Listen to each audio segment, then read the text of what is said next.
आज हमारे साथ में है सरदाना इंटरनेशनल स्कूल के संचालक ललित सरदाना जी। उन्होंने आईआईटी पास किया है दिल्ली से। शिक्षा के क्षेत्र में देवास में अगर किसी ने सबसे ज़्यादा मुझे लगता है कि काम किया है तो सरदाना सर ने काम किया है। और तो सर आपका स्वागत है इस पॉडकास्ट में जो हम पहली बार स्टार्ट कर रहे हैं। सर भैया आईआईटी के बाद अधिकतर ये देखा गया है कि लोग एमएनसीज में नौकरी ढूंढने जाते हैं या नौकरी करना चाहते हैं, लेकिन आपने जो है बच्चों को पढ़ाना शुरू किया। बचपन में कभी भी कोई पूछता तो शायद हमने कभी टीचर बनने का नहीं कहा। डॉक्टर बनना चाहता था, पायलट बनना चाहता था, मैं एनडीए में जाना चाहता था, मैं फार्मेसी में जाना चाहता था, मैं बहुत कुछ करना चाहता था जी।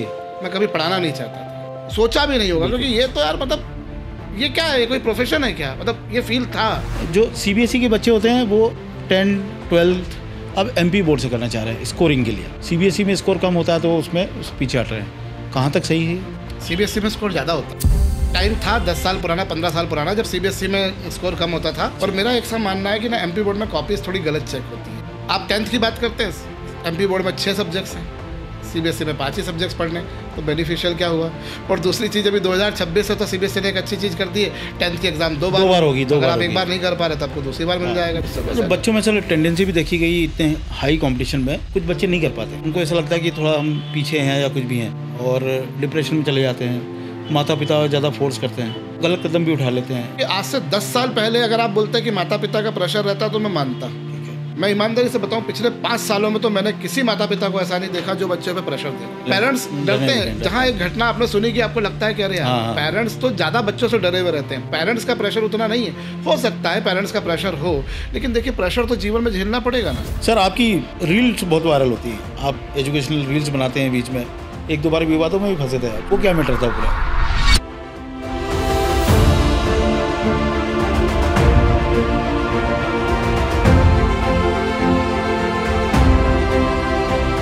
नमस्कार, मैं हूं सौरभ सचान और आप देख रहे हैं देवास लाइव का ये पहला पॉडकास्ट। और आज हमारे साथ में है ख़ास मेहमान सरदाना इंटरनेशनल स्कूल के संचालक ललित सरदाना जी। और इनको हमने ख़ास तौर पर पहली बार इसलिए बुलाया है क्योंकि शिक्षा के क्षेत्र में देवास में अगर किसी ने सबसे ज़्यादा मुझे लगता है कि काम किया है तो सरदाना सर ने काम किया है। और उन्होंने आईआईटी पास किया है दिल्ली से, और ख़ास बात यह है कि हिंदी मीडियम में पास किया है। और आज उनके संस्थान से आईआईटी, जेईई और बड़ी बड़ी जो प्रोफेशनल एग्जाम्स होती हैं उसमें कई स्टूडेंट्स पास कर चुके हैं। तो सर आपका स्वागत है इस पॉडकास्ट में जो हम पहली बार स्टार्ट कर रहे हैं। सर भैया, आप शिक्षा को लेकर के क्या कहना चाहेंगे, क्योंकि आप तो पहले बचपन का समय का बताइए, आपने कहाँ से शुरुआत की थी और इस लेवल पे आप कैसे पहुँचे हैं? हम तो बहुत छोटे घर से हैं। मतलब पिताजी ने मेरे तकरीबन 35 साल गजरा गियर्स को दिए हैं जी। अपनी पूरी लाइफ ही यूँ कहा जा सकता है कि गजरा गियर्स को दिए। तो हम एक बहुत छोटे किराए के घर में रहते हुए आए, जिसमें वो गोबर से लीपा जाता है दीवारों को भी और ज़मीन को भी। वैसे घर में रहे। मेरी मम्मी ने तो उस तरह के घर में ही हमको पाला पोसा है। और फिर पिताजी ने विजयनगर में एक मकान लिया, 390 स्क्वायर फीट जो है, 13 बाय 30 का EWS, मतलब जिसको आज बीपीएल कैटेगरी में जो लोग होते हैं उनसे भी छोटा मकान। बीपीएल वाले भी 400 स्क्वायर फीट कम से कम 400 साढ़े 400 स्क्वायर फीट में रहते हैं, और 390 स्क्वायर फीट में मेरा पालन पोषण हुआ है। और पिताजी ने जो है वो बेस्ट से बेस्ट एजुकेशन देने का प्रयास किया। हम यूँ कहा जाए कि जो उनकी सरहदों में था वो ये था कि साहब आप हिंदी मीडियम में पढ़ लीजिए। और हमारे टाइम पर शायद इतना हिंदी और इंग्लिश मीडियम में इतना डिस्टिंग्विश नहीं करते थे। किस समय की बात है जब आपने ये एजुकेशन लिया था? तो ये सन 1990 से 1995 के, मतलब 1990 में मैं देवास आया हूँ। मुझे जितना याद है जी, जब से होश संभाला तब से देवास आ गए थे। और यहाँ पर एक हिंदी माध्यम स्कूल में पढ़ाई करी। और तब इंग्लिश मीडियम स्कूल उस सब बहुत महंगे हुआ करते थे और हिंदी मीडियम हमारी अप्रोच में थे। मुझे याद है मेरी फीस सालाना जो थी वो 30 रुपये पर मंथ थी। वो भी 8वीं क्लास में जाने के बाद। 150 तो मुझे भी याद है जी, उज्जैन की। 30 रुपये भी हमारी 8वीं क्लास में जाकर हुई थी। उससे पहले के तो मुझे नहीं याद कि कितनी थी। ऑब्वियसली साल दर साल थोड़ी थोड़ी बढ़ती होगी, but that was 30 rupees per month in 8th class में। फिर कैसे जर्नी स्टार्ट की सर आपने? देखिए 2 ही काम थे उस समय। हमारे जो पीढ़ी है उसमें मोबाइल फ़ोन तो होता नहीं था, तो 2 ही काम थे, पढ़ना है और खेलना है। बिल्कुल। अब उसमें आप थोड़ी बहुत आवारागर्दी भी शामिल कर लीजिए, लेकिन कहीं ना कहीं एक ये जानकारी थी। पिताजी ने इस बात का एहसास जरूर करा रखा था कि बेटा पढ़ना पड़ेगा, क्योंकि तुम्हारे पास में कुछ और आगे पीछे कुछ है। उस टाइम खेलने में मार पड़ती थी। हाँ, उस समय वो खेलने में मार पड़ती थी कि अगर हम बहुत ज़्यादा देर तक बाहर रह जाएं, बहुत ज़्यादा देर तक खेलने लग जाएं तो उस समय मार पड़ती थी जी। और मैं बच्चों को बोलता हूँ कई बार कि आप लोग कई बार सोचते हो कि यार आपको कई बार ये बोला जाता है कि अरे यार आज घर पे मार नहीं पड़ जाए, घर पे डांट नहीं पड़ जाए। हम तो ये सोचते नहीं थे कि हमको डांट पड़ेगी या मार पड़ेगी। हम तो ये सोचते थे हमको कितनी मार पड़ेगी और कैसे कैसे मारा जाएगा, क्योंकि मेरे पापा तो बहुत बहुत स्ट्रिक्ट रहे हैं, बहुत स्ट्रिक्ट, निहायत डिसिप्लिन। तो खास आपने फिर क्या मैथमेटिक्स लिया?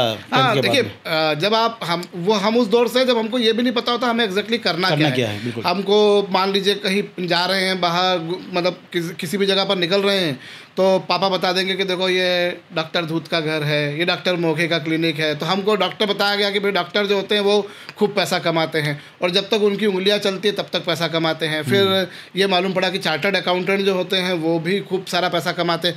तो वो दौर होता है जब आपकी डॉक्टर बनने की भी इच्छा करती है, आपकी पायलट बनने की भी इच्छा करती है, आपको पूरे मिक्स भी हो जाते हैं। हाँ, मतलब आपको बिजनेसमैन भी, आप एंटरप्रेन्योर वर्ड तो अब आया है, बिल्कुल। उस समय तक तो हम बिजनेसमैन ही सुनते थे। बिल्कुल सही बात है। व्यापारी, व्यवसायी, हम तो ये सुनते थे।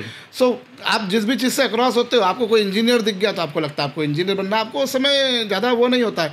पर मुझे एक अच्छी चीज़ ये थी कि मैं जहाँ क्रिकेट ग्राउंड में जहाँ खेलता था, क्योंकि मैंने क्रिकेट खूब खेला है और खूब, मतलब क्रिकेट मतलब बहुत ज़्यादा उससे वास्ता पड़ा। पर मुझे एक अच्छी चीज़ मिली कि मेरे को जो वहाँ पे ग्राउंड में जो लोग मिले, जो भैया लोग जिनके साथ में मैं खेलता था, उन लोगों से खूब सारा गाइडेंस मिल गया कि ललित ऐसे पढ़ाई करना है, इन बुक्स से पढ़ाई करना है, ये कॉरेस्पॉन्डेंस कोर्स ज्वाइन कर लो, इस तरह की बुक्स अगर स्टडी करेंगे तो आपकी जो है वो इंजीनियरिंग की तैयारी हो जाएगी। हमारा तो वो दौर था जब लोग पॉलिटेक्निक में भी 12th कर लेने के बाद में, 12th के बाद में 2-2 साल पीईटी की तैयारी करते थे और उसके बाद में वो पॉलिटेक्निक में जाते थे। अब तो कोई जाता ही नहीं है। अब तो मतलब शायद पॉलिटेक्निक का कुछ आइडिया ही नहीं कि एग्जैक्टली क्या होता है। तो हमने तो उस समय तैयारी करना शुरू करी। By the grace of God हमको ऐसे साथी लोग मिल गए जिन्होंने हमें अच्छा एडवाइस किया और उनके साथ साथ में पढ़ते रहे, तरीके उन्होंने बताए। अच्छा, उनमें से कुछ लोग ऐसे भी थे जो खुद भी 12th के बाद में 2 साल से 3 साल से तैयारी करते, और वो दौर था जब IIT में 2-2 3-3 साल का ड्रॉप अलाउड होता था। तो उनकी गलतियां देखी कहीं ना कहीं, मतलब वो एक ऑब्जर्वेशन रहा कि अरे भैया लोग ये गलती कर रहे हैं, तो वो गलतियों को हमने बाईपास निकाल दिया। तो या यूँ कहा जाए कि जो वो गलत कर रहे थे वो हम सही कर देते थे, तो उनकी चीज़ों को नहीं किया तो चीज़ें थोड़ी सी अच्छी हो गई और उन लोगों का गाइडेंस तो बहुत सुपीरियर मिला, बहुत सुपीरियर। अच्छा, IIT सर आपने क्रैक किया उस टाइम पे, तो आजकल तो सब जिसको देखो वो IIT के पीछे घूम रहा है जी। और उस ज़माने में ज़्यादा नाम भी नहीं लोग सुनते थे इसका, वो तो सब इंजीनियरिंग करते थे और सब काम होते थे। तो IIT आपने कैसे क्रैक किया सर? देखिए सर, मैंने आपको बताया कि मुझे याद है हमारे देवास में एक जज थे रघुवंशी जी, जो विजयनगर में रहते थे। आपको शायद पता हो, विजयनगर में सेल टैक्स वालों के कुछ क्वार्टर्स हुआ करते थे। जी। अगर मुझे सही पता तो सेल टैक्स या सर्विस टैक्स वालों के क्वार्टर्स हुआ करते थे, कुछ लोगों को अलॉट किए गए थे। विजयनगर में बड़े खूबसूरत LIG MIG बंगले हुआ करते थे, HIG बंगले हुआ करते थे, उनमें वो लोग रहते थे। तो एक रघुवंशी करके थे, तो वहाँ रविंद्र रघुवंशी करके भैया थे वो, उनसे मुझे बहुत गाइडेंस मिला। तो उस समय ब्रिलियंट ट्यूटोरियल्स और ब्रिलियंट ट्यूटोरियल चेन्नई का था, उस समय हम मद्रास बोला करते थे, वो था। एपेक्स ट्यूटोरियल्स था मुंबई का, तो उनके कॉरेस्पॉन्डेंस कोर्स, फिर रेस्निक हॉलिडे, ब्रॉन्स्टन लॉरी वगैरह की बुक्स वगैरह होती थी, फॉरेन ऑथर्स की बुक्स होती थी, उन बुक्स से पढ़ा और उससे काफ़ी मदद मिली और वो चीज़ें पहली बार में क्रैक कर गई। मतलब उस समय कोई कोचिंग करने की जरूरत नहीं पड़ी? नहीं, कोचिंग तो देखिए उस समय चलती थी। अनफॉर्चुनेटली मेरे पिताजी के पास में पैसे नहीं थे, या हम लोग अफोर्ड नहीं कर सकते। देखिए हम बहुत ऑर्डिनरी घर, आपका ब्रिलियंस था कि आपने जो है इस किताबों के हिसाब से, हाँ, जमाने से ब्रिलियंस देखिए कई, पर मुझे कम से कम क्या, मुझे सही लोगों का साथ मिल गया। मुझे ध्यान, उस समय अभ्यंकर सर की क्लासेस चला करती थी और मैं अभ्यंकर सर के पास में गया भी सही, उज्जैन, इंदौर में कमला नेहरू स्कूल में उनकी क्लासेस चला करती थी। तो 1200 रुपये मैं लेकर गया था, उनका क्रैश कोर्स होता था, तो 1200 रुपये मैं लेकर गया और उनकी फ़ीस थी 1500 रुपये। तो मेरे पास ऑब्वियसली कम थे, पर मुझे दोस्तों ने बता रखा था, मेरे सीनियर्स लोगों ने बता रखा था कि अरे यार तुम अगर वहाँ पर अभ्यंकर सर से मिल लो तो उनको बता दोगे तो वो फीस में कंसेशन देते हैं। मतलब वो भगवान थे सबके लिए। मतलब आपका ये जो पॉडकास्ट जितने लोग देख रहे हैं वो मेरी उम्र वाले जो होंगे, या मुझसे 4-5 साल 10 साल सीनियर वाले, मुझसे जूनियर वाले भी, मतलब वो he was treated as a god. तो उनसे मिल लिया ललित, तो अगर तो वो तेको फीस पे कंसेशन दे देंगे, मतलब एक जेन्युइन कंसेशन तू मांग रहा है, he will do definitely. Unfortunately when I went there तो वो मुझे मिले नहीं, और उनके जो असिस्टेंट थे जगदीश जी या जग्गू करके कुछ थे, शायद मांगलिया के हैं वो। तो उन्होंने बोला कि यू हैव टू वेट, आपको वेट करना पड़ेगा, सर आएंगे तो उसके बाद हो पाएगा। मैं 2-3 घंटे वेट किया पर सर नहीं आए, तो फिर मुझे लगा कि छोड़ो वो, अब अपन रहने देते हैं। मैं बाज़ार गया, खजूरी बाज़ार बुक्स का मार्केट हुआ करता था इंदौर में, और वहाँ से मैं कुछ बुक्स वगैरह लेकर आ गया और फिर मैंने करा। फिर मैंने अब सोच लिया कि अब अपने को जो भी करना है वो खुद ही करना है। और मेरी शायद कहीं ना कहीं मेरी वो सेल्फ स्टडी वाली जो पॉलिसी थी कि मुझे किसी की बातें ज़रा आसानी से समझ में आती भी नहीं है, जब तक मैं खुद करके ना देख लूँ तब तक वो कीड़ा जिसको बोलते हैं नुकसान भी होता है उसमें, और कई बार उसमें अच्छाई भी होती है। देखिए अच्छा हो जाता है तो बोले बढ़िया काम कर दिया, और नुकसान हो गया तो बोलेंगे लो अपने रास्ते चल रहे थे निपट गए। अच्छा, IIT जब आपने किया सर, उस ज़माने में कॉलेज की फ़ीस कितनी हुआ करती थी? जब मैं 12,000 रुपये सालाना वो हो गया। अच्छा, IIT के बाद अधिकतर ये देखा गया है कि लोग MNCs में नौकरी ढूंढने जाते हैं या नौकरी करना चाहते हैं, लेकिन आपने जो है बच्चों को पढ़ाना शुरू किया। देखिए कुछ आपने नौकरी भी की इस बीच में? मैं आपको एक बात बताता हूँ कि आज जो मैं कर रहा हूँ, मतलब आपने जैसे मुझसे पूछा कि मैं डॉक्टर बनना चाहता था, मैं पायलट बनना चाहता था, मैं NDA में जाना चाहता था, मैं फार्मेसी में जाना चाहता था, मैं बहुत कुछ करना चाहता था, मैं कभी पढ़ाना नहीं चाहता था। सीरियसली स्पीकिंग मैं कभी पढ़ाना नहीं चाहता था। मसला ये है कि जब पढ़ाना शुरू किया, जो मैंने आपको जैसे अभ्यंकर सर का नाम बता, उनके पास कई लोग जो जाते थे जी, तो वो जाते थे तो वो उनके डाउट्स नहीं सॉल्व होते थे। तो मुझे ध्यान है उस समय एक रायपुर से एक लड़का था Ashish, Raipur at that time it was the part of Madhya Pradesh, बिल्कुल। तो उस समय वो एक आशीष करके लड़का था, और वो रायपुर से उसके पिताजी यहाँ पर शिफ्ट हुए थे, और वो डाउट्स के लिए मेरे पास में आता था वो। तो मैंने उसको डाउट्स बताना शुरू करे। फिर ऐसे कानपुर की लड़की थी, वो आई, उसने डाउट्स पूछना शुरू किया। तो ऐसे करते करते ना जब मैं डाउट्स बताना शुरू किया तो मुझे कहीं ना कहीं लगा कि यार मेरी मंजिल यही है। मतलब मैं आपको सीरियसली बोल रहा हूँ, बचपन में कभी भी कोई पूछता तो शायद हमने कभी टीचर बनने का नहीं कहा, सोचा भी नहीं होगा, क्योंकि ये तो यार मतलब ये क्या है, कोई प्रोफेशन है क्या, मतलब ये फील था जी। बट जब पढ़ाना शुरू किया तो लगा कि नहीं यार ये ही अपनी मंजिल है। और फिर वो होता है ना कि जब अपनी हॉबी जो है ये अपनी हॉबी बन चुकी है, अपना पैशन बन चुका है, तो इससे बेटर कुछ और हो नहीं सकता। तो बात फिर वो मतलब पैसा बिकम्स सेकेंडरी जी। Sometimes obviously I belong to family जिसमें बहुत ज़रूरी था कमाना, अपना जीवन यापन करने के लिए ज़रूरी है वो, बिल्कुल कि नॉर्मल मध्यम वर्ग में जो बिल्कुल मध्यम वर्ग, आप मतलब बिलो मध्यम वर्ग जिसको हम बोले हैं, है ना, क्योंकि उसकी भी डेफिनेशन अलग अलग शहरों में अलग अलग होती है। दिल्ली में अगर कोई व्यक्ति उस ज़माने में शायद 4 लाख रुपए 5 लाख रुपए सालाना कमा रहा होगा तो वो मिडिल क्लास कहलाएगा, और हमारे यहाँ तो शायद जो 1 लाख रुपए भी नहीं कमाएगा वो भी मिडिल क्लास में। हाँ जी। सर फिर कोचिंग कैसे स्टार्ट किया आपने? तो वो पढ़ाना जब शुरू किया तो पढ़ाने में कहाँ पे शुरू किया था? मैंने विजयनगर में मेरे घर में ही, अच्छा, उसी घर में शुरू किया था। ठीक है। और रिस्पांस अच्छा आने लगा। पहले मेरे पास में शुरुआत में जब हुआ तो 3 बच्चे थे। बच्चे क्या थे, वो तो मुझे नाम लेके पुकारते थे। आशीष मुझे नाम लेके पुकारता था, या जो भी उस समय जो गजानंद था वो मुझे नाम लेके पुकारता था, ललित ये बता दे, ललित वो बता दे। तो जब पढ़ाना शुरू किया तो कहीं ना कहीं उसमें इंटरेस्ट आने लगा, और जब इंटरेस्ट आने लगा तो लगा कि अब यही अपनी मंजिल है, और उनको समझ में भी आता था। अच्छा, वो भी मेरे साथ में बड़े कंफर्टेबल थे कि यार हमको कुछ भी समझ में नहीं आ रहा तो ललित हमारे साथ में है, वो बता देगा हमको। फिर धीरे धीरे करते करते 2-3 महीने में वो 8 लोग हो गए, और 8 लोगों में मैंने पढ़ाया और रिजल्ट भी अच्छा रहा। और पहले साल में 8 में से 6 बच्चे जो है मेरे वो GSRTS इंदौर में गए। GSRTS इंदौर में, उसमें मतलब एक स्टूडेंट ऐसा था जो SC ST का था, बाकी सारे स्टूडेंट जो थे वो जनरल के थे या OBC के रहे होंगे। तो वो एक अच्छा अचीवमेंट था। सेकेंड ईयर फिर मैंने यहाँ पर से IIT में रैंक दे दिया। तो उसके बाद तो फिर लग गया कि अब तो ब्लाइंडली अपने को इसी दिशा में बढ़ना है। फिर धीरे धीरे PMT के स्टूडेंट्स आने लगे। उस समय नीट नहीं कहा जाता था, PMT कहा जाता था। तो वो PMT के स्टूडेंट्स आने लगे, और PMT के स्टूडेंट्स को जब हमने पढ़ाना शुरू किया फिजिक्स केमिस्ट्री के लिए वो आते थे। और उस समय खरे सर का नाम चलता था इंदौर में, 2 लोगों के नाम चलते थे, अभ्यंकर और खरे सर। तो खरे सर ने जब जो है उनके पास जो बच्चे फिजिक्स, क्योंकि PMT के बच्चों का एक पेन पॉइंट रहता है बिल्कुल फिजिक्स, तो फिजिक्स के डाउट्स पूछते थे और उनके डाउट्स अच्छे से सॉल्व होते थे। थोड़ा फिजिक्स उनका कमजोर होता है। फिजिक्स मतलब आप अक्रॉस इंडिया चले जाइए, लगभग फिजिक्स 95% बच्चों का वीक होता है। और मैं हमेशा ये कहता हूँ कि जो 95% जिनका फिजिक्स वीक है वो नीट को निकाल ही नहीं सकते। ठीक है। अगर आपको नीट में सिलेक्शन से कोई सब्जेक्ट रोकेगा तो वो है फिजिक्स, और अगर आपका कोई सिलेक्शन कराएगा तो वो है फिजिक्स।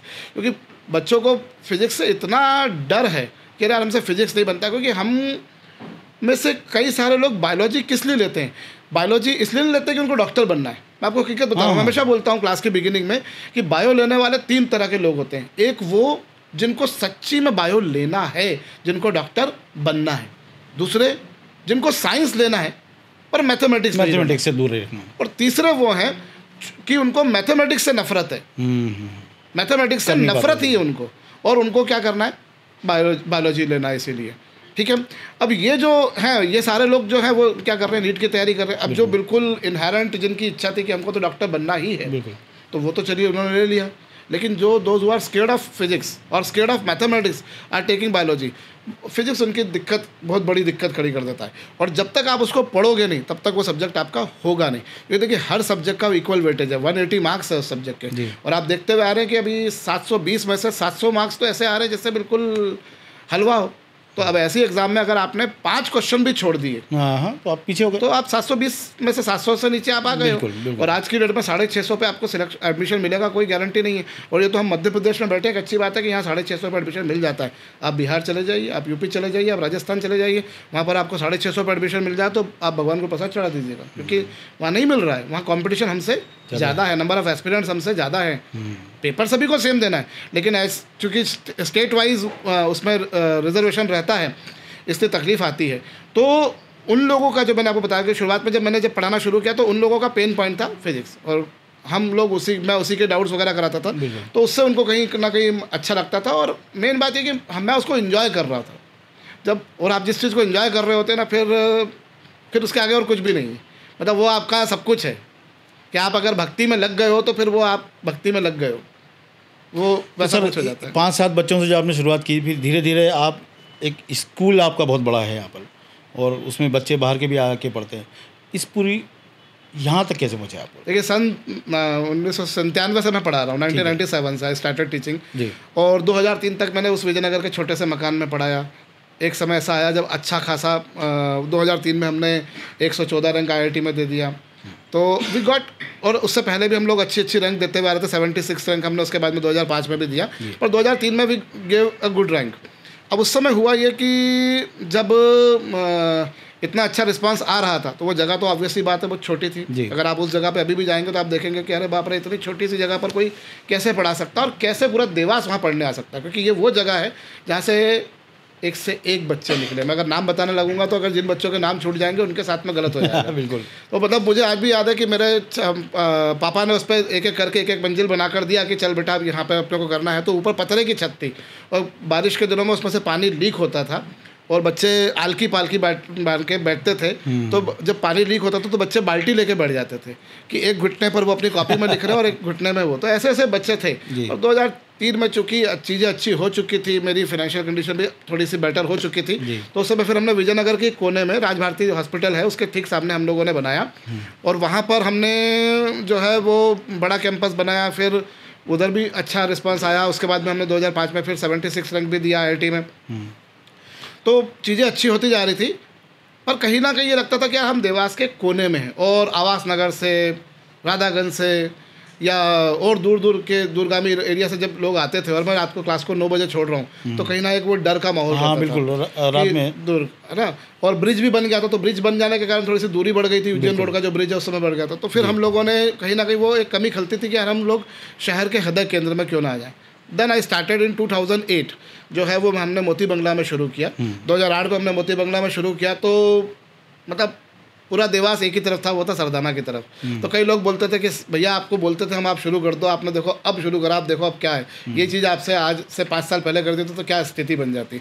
बात सही है, लेकिन वो जब ऊपर वाले की मर्जी होती तभी वो चीज़ें करवाता है। 2008 में मैंने जो है वो यहाँ पर मोती बंगला में शुरू किया, यहाँ से अच्छी रैंक देना शुरू करी। आपको मैं याद दिलाऊँ 2008 में DPS इंदौर शुरू हुआ था, या यूँ कहा जाए कि DPS की 2008 या 2009 में पहली बैच निकली थी 10th की। उसका टॉपर सरदाना से रहा, उसका टॉपर देवास से रहा। और वो फैमिली भी लखनऊ की नवाबी परिवार था। अच्छा। हाँ जी, अरशद करके बच्चा था। मैं जो है मैं सरनेम भूल रहा हूँ। उसके पिताजी यहाँ पर किसी बैंक में थे और वो मतलब फर्स्ट बैच का मेरा टॉपर था वो DPS का जो था। DPS के लगातार 3 बैचेस के टॉपर हमने दिए। रिजल्ट धीरे धीरे बनते रहे। मतलब जब ये CGPA का सिस्टम आया तब हम लोगों ने 10 CGPA वाले कई बच्चे बने। ऑब्वियसली बच्चों की मेहनत है, बट कहीं ना कहीं वो चीज़ें थी कि बच्चे मेहनत कर रहे थे। और पढ़ाने के अलावा मुझे लगता है एक बहुत बड़ा पार्ट जो था वो था मोटिवेशन का। शायद वो चीज़ें उन तक सही तरीके से पहुंच रही थी। और बच्चों को मैंने एक चीज़ देखी कि बच्चों को दोस्त बन के ही पढ़ाया जाएगा। आप बच्चों को मार्ट साहब मास्टर बन के पढ़ाओगे तो अब वो जनरेशन नहीं रही है। अब उनको चाहिए कि उनको कोई गले में हाथ डालकर उनको बता सके, वो भी अपनी बातें शेयर कर सके। तो रिजल्ट्स ऐसे ही धीरे धीरे नीट के आप देखिए देवास के कई सारे डॉक्टर्स यहाँ पर पढ़े हैं, कई अच्छे अच्छे जिनके खूब बड़े बड़े यहाँ पर क्लिनिक्स हैं या बड़े बड़े हॉस्पिटल्स हैं, and those who are not working here only, those who are working in some other place, कोई गुड़गांव में वर्क कर रहा है, कोई बेंगलुरु में कोई वर्क कर रहा है, कोई पुणे में वर्क कर रहा है, and some of them are extremely great and doing extraordinary good. बिल्कुल, I am talking about doctors, and if I talk about IITians या ऐसे कई, तो मेरे स्कूल की जो पहली बैच थी उसकी जो बच्ची अभी एक निकली, उसका शुरुआती पैकेज 40 लाख रुपए का पैकेज है उसका, 40 लाख रुपीज़। तो और वो एक नॉर्मल घर से है जितना मैं जानता हूँ उसके बारे में। Students are doing extraordinary, मतलब बहुत बहुत ऐसे बच्चे हैं, 2 भाई हैं, तकरीबन एक का पैकेज 1.5 करोड़ रुपए, एक का पैकेज तकरीबन 1.25 करोड़ रुपए, और ये मैं आपको 1 साल पुरानी बात बता रहा हूँ। तो ये इतने छोटे 23, 24, 25, 26, 27 साल के जो लड़के हैं लड़कियाँ हैं, अच्छा पैकेज अर्न कर रहे हैं और उनके रिजल्ट से हमें मज़ा आता है। अच्छा सर, जैसे कोचिंग इंडस्ट्री की बात करें, कोटा ने बहुत नाम कमाया, अब तो हालांकि कम हो गया काफ़ी, और इंदौर में आप देखें तो बहुत कोचिंग है, सारे प्रोफेशनल्स हैं बिल्कुल। उस ज़माने में देवास जैसे छोटे शहर में, क्योंकि यहाँ अभी भी बच्चे यहाँ के पढ़ने इंदौर चले जाते हैं, जो बच्चे आपसे पढ़े उन्होंने पूरा भरोसा किया कि हमको देवास में ही वो क्वालिटी मिल जाएगी, उसको कैसे मेंटेन कर पाए आप? देखिए, समर्पण सबसे बड़ी चीज़ होती है जी। जब मैंने पढ़ा रहा था तब भी लोग यहाँ से इंदौर जाते थे। बिल्कुल। और मैं आपको ऑनेस्टली बताऊँ तो वो कोचिंग कौन सी जा रहे हैं वो उनके लिए मैटर नहीं करता था, उनके लिए जो मैटर करता था वो मैटर करता था कि हमको इंदौर जाना है। और ये सच्ची वाली बात है कि कुछ लोगों के लिए वो एक स्टेटस सिंबल हो जाता है। हाँ, इंदौर में पढ़ रहे हैं, इंदौर में पढ़ रहे हैं, स्कूल में जा रहे हैं, कुछ बच्चे इंदौर में कोचिंग जा रहे हैं, मतलब ऐसे कई सारे बच्चों को हमने देखा है जो इंदौर में जाकर क्या कर रहे हैं। और सच्चाई वाली बात यह है कि पेरेंट्स अपने बच्चे के बारे में सच सुनना नहीं चाहते, सच जानना नहीं चाहते। बिल्कुल।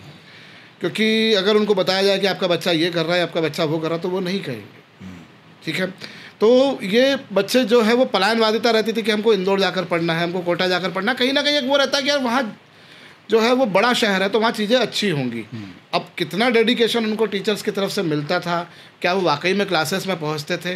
बहुत ऑनेस्ट बात है, मैं आपको फ्रीडम भी बच्चे फ्रीडम भी मिल जाता था। फ्रीडम एक्चुअली देखिए, क्योंकि बच्चों को फ्रीडम चाहिए होता है। जी बिल्कुल, है ना। आप में कोई भी हो, मैं हमेशा बच्चों को बोलता हूँ मुझे भी फ्रीडम चाहिए। अगर मुझे कोई बांध के रखेगा तो मैं बांध नहीं रह पाऊँगा। बिल्कुल। सो आई रिक्वायर दैट।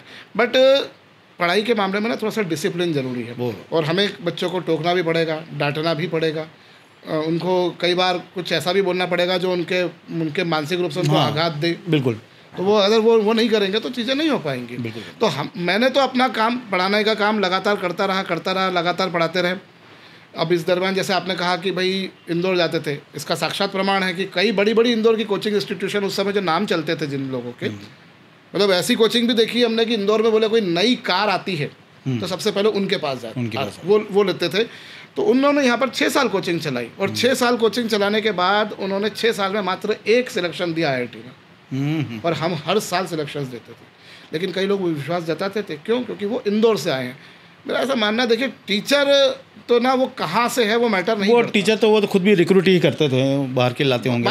देखिए रिक्रूट भी करते हैं, स्टडी मटेरियल भी सब प्रिंटेड।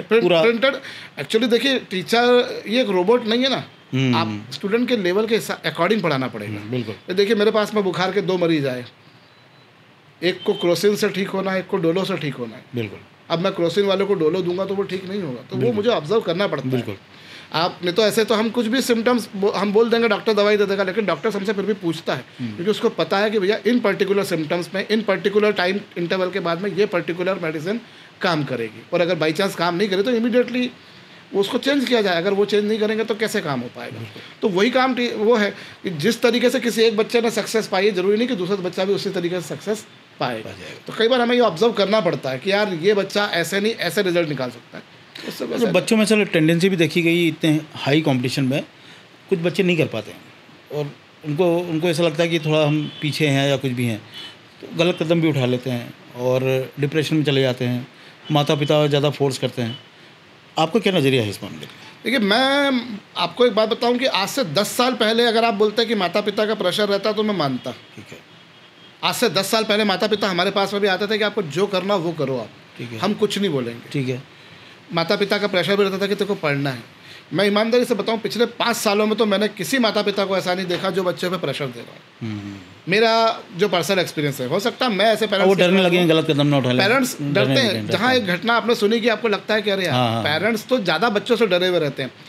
ईमानदारी से बच्चों ने, आप जैसा भी आपने बताया कि बच्चे गलत कदम उठा लेते हैं, उसके पीछे रीज़न मेरा ऐसा मानना है कि पेरेंट्स का प्रेशर उतना नहीं है। हो सकता है पेरेंट्स का प्रेशर हो, लेकिन देखिए प्रेशर तो जीवन में झेलना पड़ेगा ना।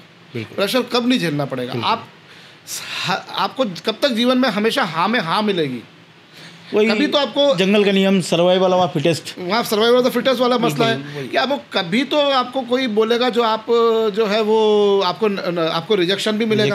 और एक्चुअली समस्या ये हो रही है कि बच्चों के साथ में इसी उम्र में बहुत सारी चीज़ें होती हैं, और जहाँ उनको रिजेक्शंस मिलते हैं, यहाँ जहाँ वो अपसेट हो जाते हैं, वहाँ वो जो है वो डिप्रेशन में चले जाते हैं। और इसके पीछे रीज़न जो है वो रीज़न कुछ हद तक मैं मानता हूँ पेरेंट्स को। कैसे?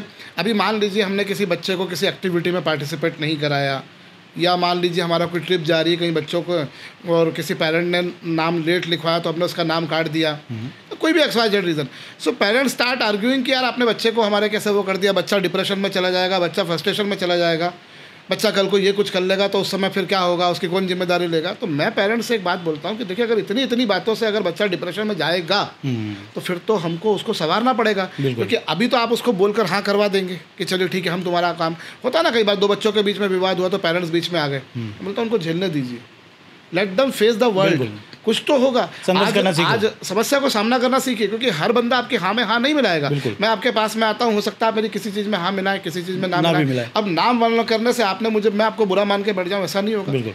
मेरे पास में इतनी ताकत होना चाहिए, मेरी इतनी एबिलिटी होना चाहिए कि मैं अगली बार आऊँ तो सौरभ जी से मैं हाँ करवा सकूँ। बिल्कुल। और अगर वो अगली बार ना कर दें तो फिर अगली बार आऊँ, और जिद मुझे करनी है कि मुझे कैसे भी करके अपना काम करना है, रादर कि मेरे लिए कोई जिसको बोलते हैं मेरे लिए कोई जैक लगाए, है ना, कोई मेरा कोई जो है वो मेरे लिए रिकमेंडेशन लगाए, वो नहीं होना चाहिए। And parents are doing this thing wrongly, कि वो क्या करते हैं, बच्चे की रिकमेंडेशन लगाते हैं। लेट देम फेस ना, अगर उनका किसी एक्टिविटी में से नाम काटा है, अगर किसी चीज़ के लिए उनका टीचर ने कोई मार्क काटा है, उनको प्रूव करने दीजिए। बिल्कुल। और मेरा हमेशा मानना है कि आप आर्ग्यू करके काम नहीं कर सकते। If you want to prove then you have to improve. बिल्कुल। आप इम्प्रूव कीजिए, चीज़ें अपने आप प्रूव होंगी। जो बोलते हैं कि साहब हम बोलकर नहीं हो सकते, मुझे मेरा काम करना है, ऐसे मेरी इस पूरी सार्वजनिक इतना जो लंबी यात्रा मैंने चली है जीवन में अभी तक पढ़ाने की, इसमें कई लोग हुए जो मुझसे नाराज़ भी हुए। बिल्कुल। और कई बार तो ऐसे किसी कारण से नाराज़ हुए जो मुझे ही नहीं पता कि वो क्या कारण है। हो सकता है कभी कोई मिलने आए हों, मैं नहीं मिल पाया हूँ, क्योंकि मेरा काम पढ़ाने का है। देखिए, मैं शिक्षक हूँ, मैं यहाँ पर डायरेक्टर नहीं हूँ, मैं आज भी पढ़ा रहा हूँ, और आज भी मेरी दिनचर्या वैसी है जैसे आज से 25 साल पहले थी, 20 साल पहले थी। तो मैं पढ़ाने का काम कर रहा हूँ, और मेरा हमेशा ये मानना है कि वो जो समय है मेरा, वो बच्चों ने खरीद रखा है। बहुत ऑनेस्टली आपको एक बात बता रहा हूँ, अगर मैं उस समय मान लीजिए सुबह 8 बजे मेरी क्लास है, और सुबह 8 बजे मैं मान लीजिए मंदिर जा रहा हूँ, कि चलिए मैं मंदिर जा रहा हूँ, 8:30 बजे मैं मंदिर जा रहा हूँ 1 मिनट के लिए, आधे घंटे में मंदिर होकर आता हूँ, 20 मिनट मंदिर होकर आता हूँ कि बच्चों को कुछ प्रॉब्लम दी मैंने और चलो मैं करके आता हूँ। ईमानदारी से देखा जाए तो मैं गया हूँ मंदिर में वहाँ पे पुण्य कमाने के लिए, भगवान का आशीर्वाद लेने के लिए। पर ईमानदारी वाली बात है कि भगवान वो आशीर्वाद मुझे नहीं देगा, वो उन बच्चों को देगा, क्योंकि ये टाइम तो उनका है। बिल्कुल। ये टाइम तो मेरे को अगर जाना है तो मैं 11 बजे के बाद जाऊँ ना। बिल्कुल। मुझे जाना है मैं 8 बजे के पहले जाऊँ ना। तो ये तो हम मूर्ख बन रहे हैं कि हम भगवान की मतलब जो है वो वहाँ पर उनका पाठ करने जा रहे हैं। मालूम पड़ रहा है कि कई लोग होते हैं ना जो मंदिर जाते हैं और आप अगरबत्ती घुमा रहे हो और मोबाइल पर बात कर रहे हैं कि हाँ अभी मंदिर में मैं आ रहा हूँ, तो भगवान को हम क्या मूर्ख बनाएंगे? वो तो सब जानता है, वो तो सब जानता है। तो वो जो चीज़ें होती है ना कई बार कि हम लोग जो बच्चों से करवाना चाह रहे हैं वो हमें खुद करना पड़ेंगी, और कई बार उनको कुछ नेगेटिव भी बोलना पड़ेगा कि बेटा तेरे से नहीं हो पाएगा। अब आज के दौर में क्या होता है, कई बार हम नेगेटिव बोलते तो पेरेंट्स ऑफेंड कर जाते हैं कि आपने बच्चे को बोल दिया तो ये आप वो बुरा मान जाए। तो उसको मानने दीजिए, उसको रिजेक्शन झेलने दीजिए। ये तो अभी ये है, आगे चल के पारिवारिक जीवन में भी उसको बहुत सारे रिजेक्शन आए दिन हम देख रहे हैं। मतलब मैं पिछले तीन दिनों से देख रहा हूँ, कुछ ना कुछ ऐसे बड़े बड़े लोगों के नाम आ रहे हैं जिनके परिवार विभक्त हो रहे हैं। बिल्कुल। जिनके परिवारों में सेपरेशन हो रहा है, जिनको हम मतलब कई सालों से सुनते हुए आए, हमने ऑब्वियसली टीवी पर देखा है। बिल्कुल। और जब हम ऐसे लोगों के नाम सुनते तो लगता है अच्छा, इस उम्र में जाकर भी आदमी ये चीज़ें करता है, या मतलब ऐसी चीज़ें होती हैं। अभी कल ही मैंने देखा एक परिवार, इंदौर का खूब बड़े व्यापारी 61 साल की एज में उन्होंने सुसाइड कर लिया, 61 ईयर्स की एज में, और कोई फाइनेंशियल प्रॉब्लम नहीं थी, बट जस्ट बिकॉज ऑफ घरेलू प्रॉब्लम। तो ये चीज़ें तो सबके जीवन में आएंगी। आप कब तक बोल के कन्विंस करोगे? आपको उसको सहन करने की क्षमता होना चाहिए, वो बनानी पड़ेगी। कोविड के बाद में तो हमने सबने मैं तो अपनी बात बोलता हूँ, मैंने तो बहुत बड़ी बड़ी चीज़ें देखी। मैं कोविड के विषय में बात करने ही जा रहा था, और कोविड ने तो वाकई बहुत लोगों को सिखाया, और जो ना सीखे तो वो जीवन में कब सीखेंगे। और सर के बारे में बता दूं कि ये ऑनलाइन शिक्षा और ऑनलाइन चीज़ें तो बाद में आई, लेकिन सर ने एक स्टडी अड्डा नाम का आपका एक पोर्टल हुआ करता था, वक्त से बहुत पहले उन्होंने ये शुरू किया, और उसकी लाखों की व्यूवरशिप उस समय रही है। आपने उसमें काफ़ी इन्वेस्टमेंट भी किया था, और उससे बच्चों को मदद मिलती थी ऑनलाइन शिक्षा से, फ्री में। 2008 में हमने studyadda.com शुरू किया था। 2008 जब लोग नहीं समझते थे, और उस समय तो बिल्कुल एक तमगा था कि ये तो कुछ काम का है ही नहीं। 2008 में हमने शुरू किया, तब तो इंटरनेट की स्पीड बहुत कम मिला करती थी। तब हम केवल स्टडी मटेरियल प्रोवाइड करते थे, क्वेश्चन आंसर्स और कुछ भी नहीं, बस कुछ भी नहीं इसके अलावा।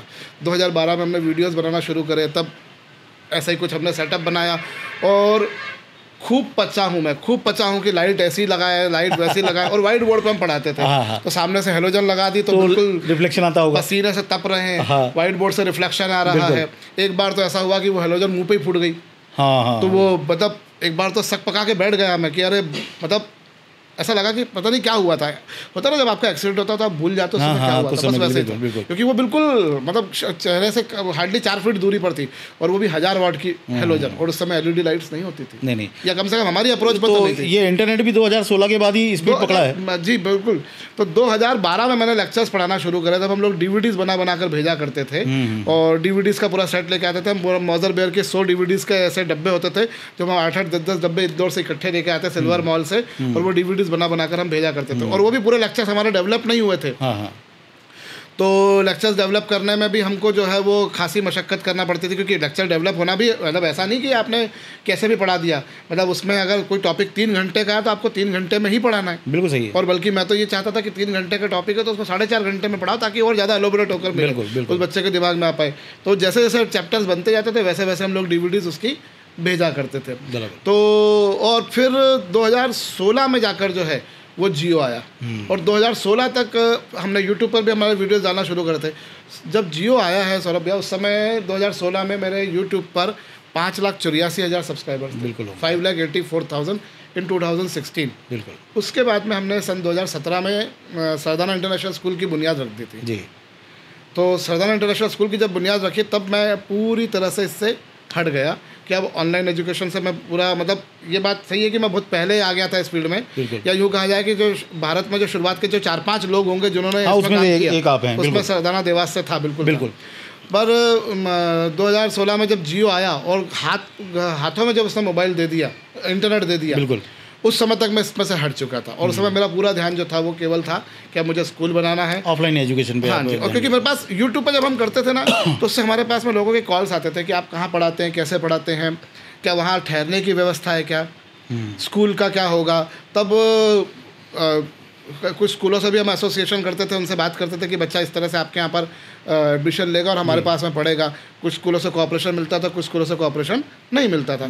तो लगा कि यार अपने को शुरू कर देना चाहिए। 2017 में मैंने ये स्कूल शुरू किया, और फिर उसके बाद में मैं ऑनलाइन से हट गया था। 2018 में हम लोगों ने CBSE एफिलिएशन ले लिया, जबकि 2019 के बाद ऑनलाइन एजुकेशन ने बूम पकड़ा। उस समय जब कोरोना के टाइम पर, तो मतलब वो जिसको वो यूँ कहा जाए ना कि जो शॉट मारा वो थोड़ा सा पहले मार दिया। हाँ, आपने बहुत वक्त के पहले ही जो है बहुत आइडिया आपने ले आए थे। मतलब तकरीबन देवास लाइव ने और स्टडी अड्डा ने शुरुआत साथ में करी है। हाँ, वो समय नाम दूसरा हुआ करता था, टाइम सिंधी, और देवास लाइव हमने 2016 में स्टार्ट किया, जब थोड़ा इंटरनेट की स्पीड बढ़ गई। ठीक है। हालांकि संघर्ष हमने भी काफ़ी किया ऑनलाइन के लिए, क्योंकि समय डाटा होता नहीं, चीज़ें होती नहीं थी। मैं कैमरा लेकर आया हूँ, तो कैमरे में मुझे बहुत सारी चीज़ें पचना पड़ी। उस समय मुझे याद है, मैं अहमदाबाद से कैमरा लेकर आया, और वो PMW 200 कैमरा होता था। हाँ। तो वो कैमरा मुझे ये बताया गया था कि ये कैमरा वो है साहब जो बिग बॉस में यूज़ होता है। अच्छा। हाँ जी। तो वो उस समय वो कैमरा मतलब मेरे ख्याल से 4-4.5 लाख रुपए का था। पूरा सिस्टम, सिनाइजर का माइक वगैरह हमने लिया, तकरीबन 5.5-6 लाख उस जमाने के, आज के 15 लाख के बराबर। हाँ, बिल्कुल महंगा है। और जबकि आज कैमरे सस्ते हो गए उससे। हाँ, बिल्कुल। और अब तो वो कैमरा मार्केट में होगा भी नहीं मेरे ख्याल से। हाँ, नहीं होगा सर। अच्छा, कोरोना काल की सर बात होती है, अब चूँकि हमने उसको भोगा है, स्कूल एजुकेशन में कोरोना काल की क्या स्थिति थी, क्या आपकी हालत हुई? स्कूलों ने अपनी तरफ से बेस्ट किया है जैसा वो, क्योंकि देखिए ये चीज़ किसी को पता नहीं थी, और कोई भी नई चीज़ आती है ना, उसको एक्सेप्ट करने में टाइम लगता है। अब ये वो दौर था जब मार्केट में सब कुछ बंद है, आपको ऑनलाइन पढ़ाना है। बिल्कुल। मेरे को याद है जिस दिन लॉकडाउन लगा तो उस समय हमारे स्कूल वालों का ही एक ग्रुप है, उसमें एक मैम है जो स्कूल की प्रिंसिपल हैं, उन्होंने एक जोक डाला था कि बोले उस आदमी का सोचो जो अभी 2 दिन पहले ही मोबाइल जो है वो वर्कशॉप अपने सर्विस शॉप पर देकर आया रिपेयर होने के लिए, अब उसके पास और लॉकडाउन लग गया, अब उसके पास नहीं है। ठीक है, तो मैं पढ़कर हंस रहा था कि कितना अच्छा वो बात बोली है, और आप विश्वास करेंगे जिस दिन मैंने वो जोक पढ़ा उसके अगले दिन ही मेरा मोबाइल पानी में गिर गया।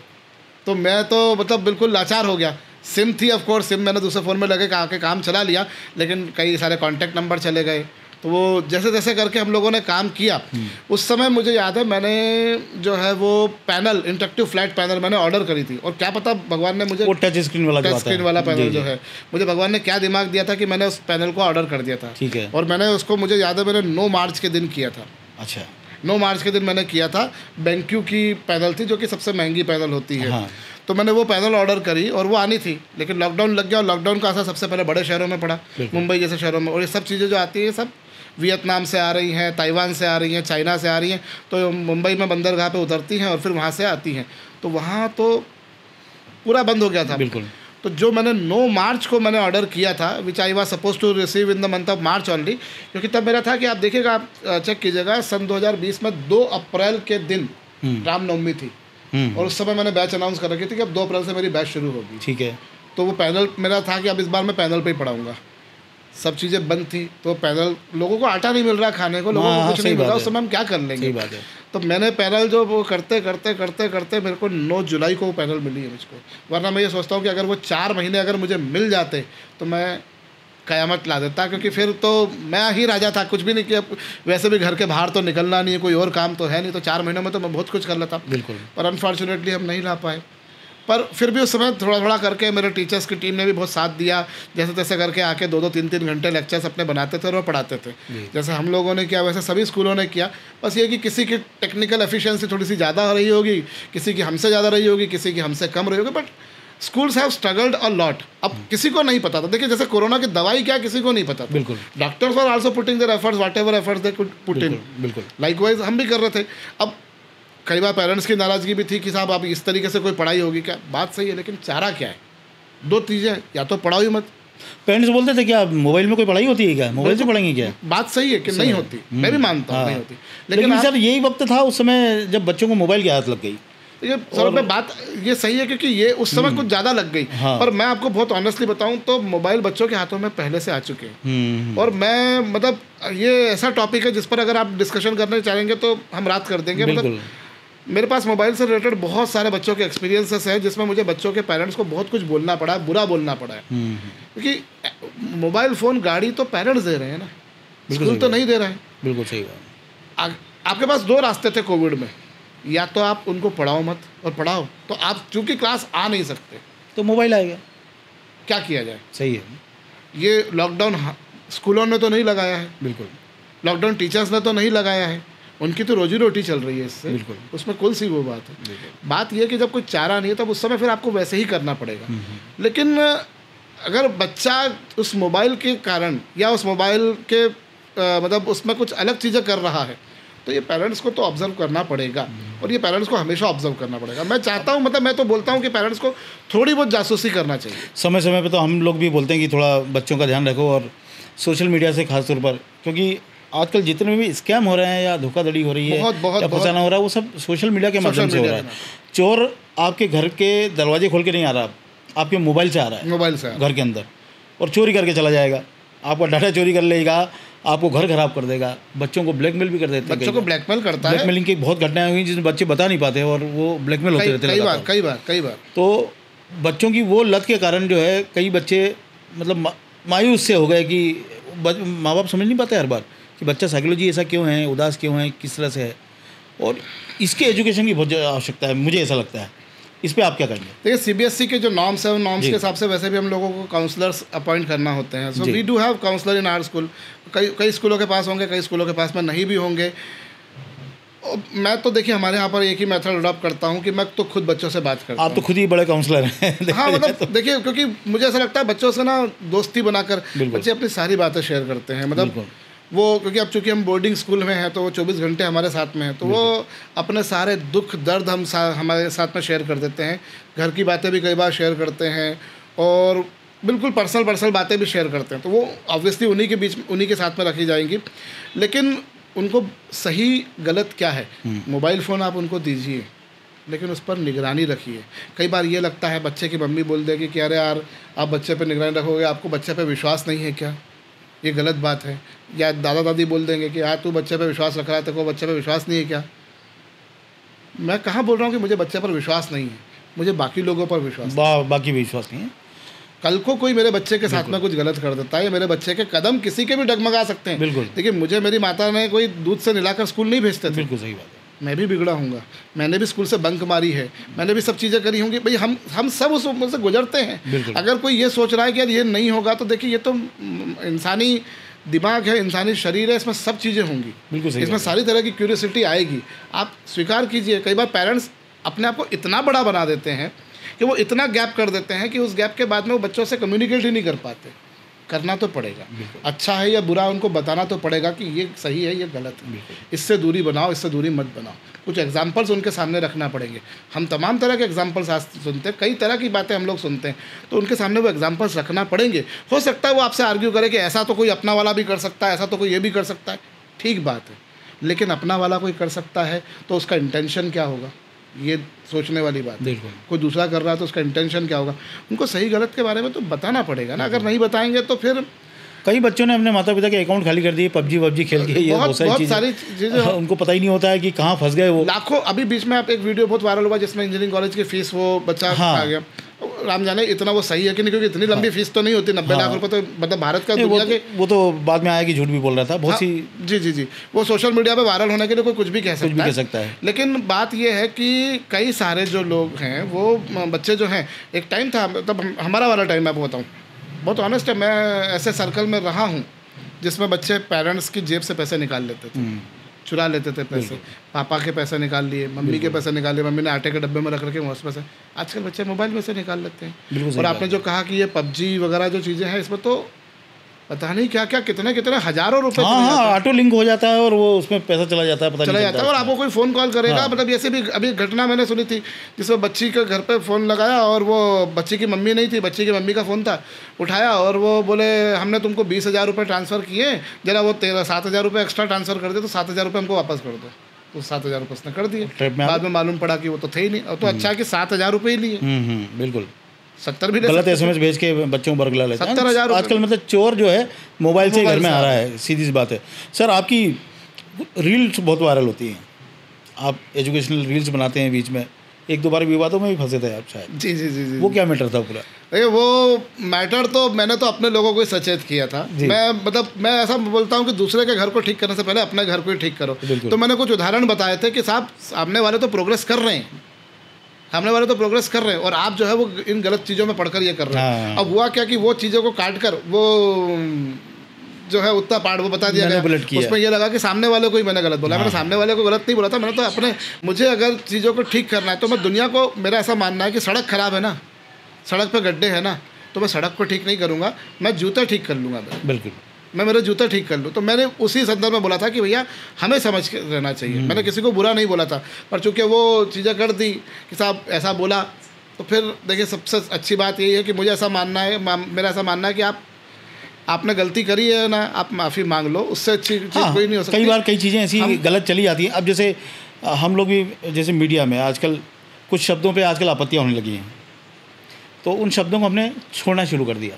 धीरे धीरे हम बदलाव हो जाएगा। लोग जल्दी ऑफेंड हो जाते हैं, लोग जल्दी बुरा मान जाते हैं, लोग जल्दी नाराज़ हो जाते हैं। मतलब जिसको हम सेंस ऑफ ह्यूमर जी या फिर इस तरह की जो चीज़ें होती हैं उस पर कई लोग थोड़ा सा क्या ऑफेंड हो जाते हैं। मतलब मेरे को लगता है कि कुछ चीज़ें हम कंट्रोल करके काम रहकर कर सकते हैं। बिल्कुल सही बात है, काम रह के कर सकते हैं। सोशल मीडिया मतलब ये समझिए कि आप सहन कीजिए, थोड़ा बनिए। अब ट्रोलर्स बैठे हैं, हाँ, हर चीज़ के जवाब देने की आवश्यकता नहीं है। मैंने मेरे टीचर्स के जब लेक्चर्स वगैरह डाले थे तो मैंने देखा था कि कुछ लोग यूट्यूब पे बहुत भद्दे कमेंट्स, कुछ गलत साइट्स के URL वगैरह डाल देते थे। हाँ। तब उस समय टीचर्स वो होती थी, टीचर्स या उनके हस्बैंड वगैरह ऑब्जेक्ट कर देते थे कि अरे ऐसा डाल दिया। हम किसी को नहीं पकड़ सकते हैं। अब तो आदत पड़ने लगी धीरे लोगों। एक ही तरीका होता है कि आप कमेंट को डिलीट कर दो, पर मेरा ऐसा मानना है कि हम तो वो भी छोड़ दो, जिसको जो करना है वो कब तक करेगा। और आजकल जो सोशल मीडिया की जो एल्गोरिथम्स हैं अच्छे यूट्यूब के या फेसबुक के, वो वैसे भी इन चीज़ों को हाइड कर ही देते हैं। वैसे भी सर मेरे ख्याल में 100 लोगों को अगर मान लें आपके जुड़े हैं जो आपसे, उसमें 1 या 2 लोग ही ट्रोलर होते हैं, और हम तो उनको ब्लॉक कर देते हैं। बिल्कुल सही बात है। 98 लोग तो अच्छे हैं, तो 2 को आप हटा दो, ब्लॉक कर दो। दुनिया में अच्छे लोग हैं। जैसे अभी आपने कोविड का बोला, कोविड में कई लोगों ने जो है वो मतलब खूब स्कूलों को खूब बदनाम किया। बिल्कुल, मैं बिल्कुल मानता हूँ कई स्कूलों ने वाकई में बहुत निरंकुश काम भी किया होगा, करते भी आ रहे होंगे। मैं तो जिस समय से आया हूँ मैंने तो नहीं देखा, और मेरा मानना है कि देवास में तकरीबन सभी स्कूल अच्छा कर रहे हैं। बिल्कुल। ऐसा कोई वो नहीं है, सब अपने अपने लेवल पर काम कर रहे होते हैं। लेकिन कई लोगों ने जितना ट्रोल किया कि स्कूल में ऐसा हो रहा है, स्कूल में वैसा हो रहा है, अब देखिए हर बंदा अपने स्तर पर अच्छा काम करता है। हमने कोविड के टाइम पर अपने स्कूल की फ़ीस 75% कम कर दी थी। आपको शायद याद होगा कि 75% कम करके मात्र 25% फ़ीस करी, और एक भी टीचर को हमने नहीं हटाया था, और ना ही किसी टीचर की 1 रुपया सैलरी कम करी। कई स्कूलों में सैलरी नहीं दी, टीचर सैलरी नहीं मिली, कई फीस पूरी वसूल ली। और हाँ, ये बात भी हुआ है। तो ऐसे कुछ टीचर्स ने मेरे पास में उस समय ज्वाइन करा, और वो आज भी यहाँ पर काम कर रहे हैं। कुछ टीचर्स उस समय, कुछ टीचर्स ऐसे थे जो अपॉर्चुनिटीज़ बनकर आए, वो आए उस समय उन्होंने किया, क्योंकि उनको पुराने स्कूल से सैलरी नहीं मिल रही थी, उन्होंने उस समय का उपयोग किया, बाद में फिर चले गए। बिल्कुल। तो वो देखिए, वो तो अच्छे भी रहेंगे, बुरे भी रहेंगे। उसमें से जो कुछ ऐसे भी लोग रहे जो हमारे साथ में उस समय एसोसिएट हुए, और लिटरली हमने 2020 में जिन टीचर्स को ज्वाइनिंग दे दी थी कोविड से पहले, क्योंकि ज्वाइनिंग तो पहले ही हो चुकी होती जनवरी फरवरी में, तो हमने ऐसा नहीं कि उनको घर बिठा दिया, हमने उनको बुला लिया कि आप आ जाओ, आप काम कीजिए, और जो है उनकी पूरी सैलरी दी। तो सब अपने अपने स्तर पर अच्छा करते हैं, और दुनिया में अच्छे लोग हैं। बिल्कुल। दुनिया में अच्छे लोग हैं, दुनिया में केवल बुरे लोग नहीं हैं। और मेरा ऐसा मानना है कि हम सब में बुराई होगी, पर हम सब में केवल बुराई तो नहीं होगी। सही बात है, कुछ तो अच्छा ही होगी, कोई भी हो। अच्छा सर, देवास को माना जाता है कि देवास एक सैटेलाइट टाउन है, मतलब इंदौर का, उज्जैन का, ये बड़े बड़े शहर हैं हमारे आसपास, और यहाँ पर सारी फैसिलिटीज़ हैं। देवास में भी कुछ हैं, छोटा नगर है। ऐसे में शिक्षा के क्षेत्र में बहुत कम लोग उन्नति पा पाए जो आपने पाई है, देखा जाए तो। क्या कौन सी ऐसी पावर शक्ति आपके पास? और आप दूसरी बात, शिक्षा का वो नहीं रहा जो एक झोला टांगे पीछे और मास्टर जी वाला। आपका शिक्षक आधुनिक है आजकल, और हर विधा का उपयोग करता है वो। तो ये नए ज़माने के शिक्षक, इनके लिए आप संदेश कुछ देंगे कि आप जैसे बने, तो शिक्षा की नीति लोगों की कैसी होना चाहिए? देखिए, डेडिकेशन तो कोई भी आप काम कर रहे हैं जी, तो वो डेडिकेशन बहुत ज़रूरी है। अगर वो डेडिकेशन नहीं होगा तो काम नहीं होगा, और जो काम आप कर रहे हो उसमें आपको एंजॉय होना चाहिए। अभी जैसे आपके मेरे कॉमन मित्र दीपक जी यहाँ पर बैठे थे थोड़ी देर पहले, मुझे याद है एक टाइम पर पत्रिका का ऑफिस हमारे यहाँ पर था जी। तो दीपक जी ने जो है वो बोले सर, मैं कभी एक्चुअली आपको पता हो मैं कभी कहीं बाहर नहीं जाता हूँ, आपने कभी मेरा कोई बाहर का कोई फ़ोटोज़ वगैरह नहीं देखे होंगे, मैं कभी जाता ही नहीं हूँ जी। तो मुझे मेरे परिवार से एक अच्छी चीज़ मिलती है कि मैं परिवार से पूरा स्वतंत्र हूँ। तो मुझ पर पारिवारिक जिम्मेदारियाँ मेरे पिताजी ने, मेरे घर वालों ने नहीं दी। वो सब काम अभी भी वही करते हैं। मैं तो अभी भी बच्चा ही हूँ, वही 16 साल का लड़का हूँ जो बिल्कुल अपनी मर्ज़ी से जैसा जो चाह रहा है वैसा वो कर रहा है, कोई रोक टोक नहीं है। तो मुझे एक बार दीपक जी ने कहा था कि बोले यार सर, दुनिया बहुत खूबसूरत है, आप चल के देखो, क्योंकि ये लोग बहुत जाते रहते थे उस समय, कभी गोवा जा रहे हैं, कभी सालासर बालाजी जा रहे हैं, कभी श्रीनाथ जी जा रहे हैं, घूमने का बहुत शौकीन है वो। तो बोला कभी चलो, क्योंकि पत्रिका का ऑफिस वहीं था तो ये लोग जाया करते थे उस समय। बोले चलो आप बाहर चल के दुनिया देखो। तो मैंने इनको बोला था कि आप मेरी क्लास में चल के देखो, उससे खूबसूरत दुनिया नहीं है। तो वो आपको एंजॉय होना चाहिए। तो जो भी नए टीचर्स आ रहे हैं उनको एंजॉय करना पड़ेगा। Money is not only the primary thing. अब तो देखिए इसमें बड़ा ग्लैमर आ गया है, क्योंकि ऑनलाइन आ जाने के कारण खूब ग्लैमर आ गया। अब आप देखते हैं टीचर्स बिल्कुल टी शर्ट्स में पढ़ा रहे हैं। मैं भी ऑब्वियसली वैसे ही रहता हूँ, मतलब बिल्कुल मैं तो क्लास में जब रहता हूँ तो बिल्कुल जिसको बोलते हैं लंगर छाप, बिल्कुल टी शर्ट और हाँ, मैंने आपके वीडियोस देखे हैं, मैं उसी में रहता हूँ मोस्टली। तो जिसमें हमको, आप मुझे मेरे कपड़ों से क्यों देख रहे हैं? कोविड के टाइम पर ऐसा हुआ ना, हम बैंक जा रहे हैं तो बैंक में मैं गया हूँ, अब मास्क वगैरह लगा रखा है और दाढ़ी खूब बड़ी हुई है और लोअर टी शर्ट में है, तो वो गार्ड ने उस समय रोक दिया, जबकि हम सही तरीके से जा रहे थे। और उनको लगा कि मतलब वो फिर उनको 2-4 सेंटेंस इंग्लिश में बोलना पड़े, तो उनको लगा कि हाँ कोई पढ़ा लिखा व्यक्ति आ गया। तो हमारे यहाँ एक्चुअली वो होता है कि वेशभूषा क्या है, आप वेशभूषा अगर उससे लोग नापते हैं। तो वो मतलब मेरे पास में ऐसे टीचर्स आए, इंदौर से टीचर आए हैं, खूब सूट बूट में, बाकायदा कोट वोट में पढ़ाने के लिए, डेमो देने के लिए आए। क्योंकि हमारे यहाँ जो भी टीचर्स आते हैं मैं उनका डेमो लेता हूँ, डेमो में खुद लेता हूँ। मेरी एक आदत है, डेमो जब तक मैं नहीं करूँगा तब तक मैं टीचर को क्लास में नहीं लेके जाना। मुझे भी लगा कि बहुत जोरदार व्यक्ति आया होगा, देखा तो वो कुछ नहीं आता, लेकिन वो चूंकि सूट बूट में लोग उनको रिकॉग्नाइज करेंगे।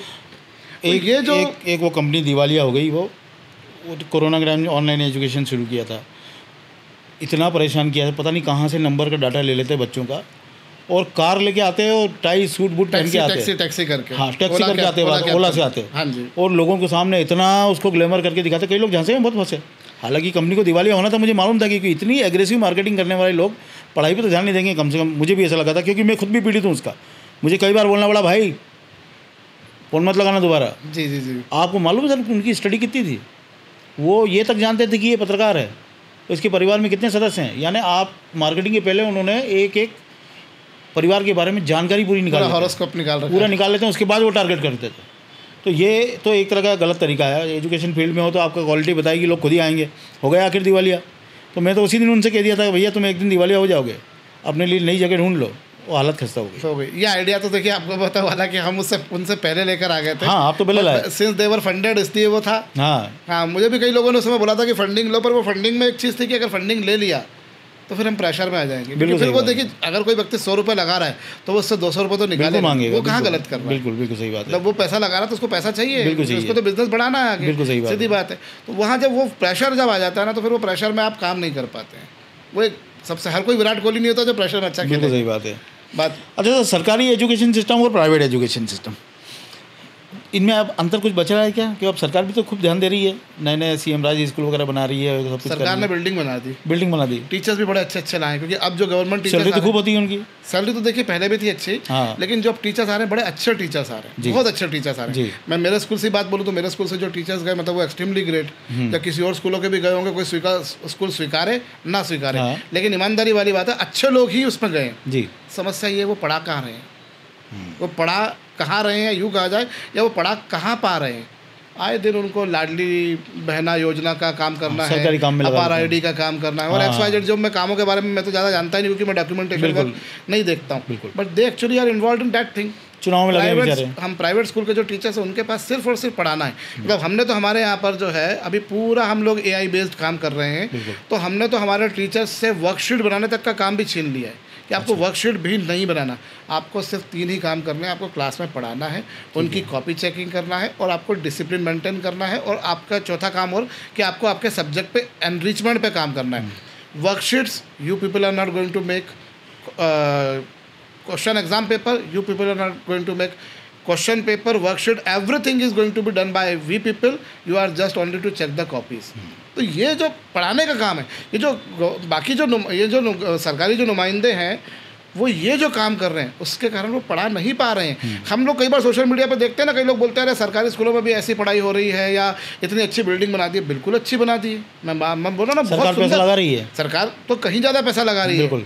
मतलब हम जब, क्योंकि एक कॉन्ट्रैक्टर से मेरा आमना सामना हुआ था, तो वो बता रहे थे कि हम लोग जिस रेट पे काम करवाते हैं सरकार उससे डबल रेट पे काम करवाती है। ठीक है, हम मान लीजिए 1500 रुपये स्क्वायर फीट में काम करवा रहे हैं, गवर्नमेंट 3000 में काम करवा रही है। अब राम जाने ऐसा कौन सा काम हो रहा है। लेकिन बात ये है कि टीचर को पढ़ाने का टाइम नहीं मिल पा रहा है, और केवल 40-40 मिनट के पीरियड लेने से काम नहीं होता है ना, काम तो उसके बाद भी होता है। बिल्कुल, काम तो आपको उसको मतलब उसके बाद में उसके डाउट्स भी करवाने हैं।